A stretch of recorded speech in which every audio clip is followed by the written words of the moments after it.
Hello and welcome to this new video on how to clear MetaMask cache memory. So if you are new here, subscribe and press the notification bell icon so you don't miss any upcoming further videos. Now let's get started.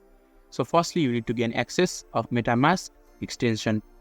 And when you're inside this interface, you just need to look on the top right hand side of the screen. There will be three dot icons. Just click on it and a pop-up box will appear. And on the second last option, it says settings. So you just have to click on the settings and settings section will appear.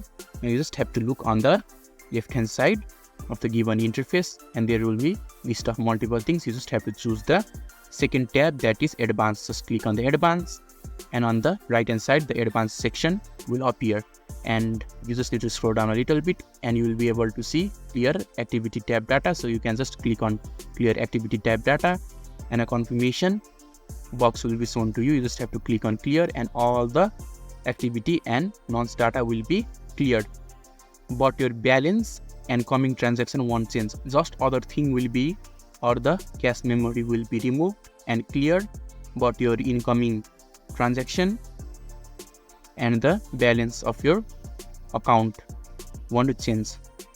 So this is how to clear MetaMask cache memory. So if this video is helpful to you, don't forget to leave a like button. Thank you.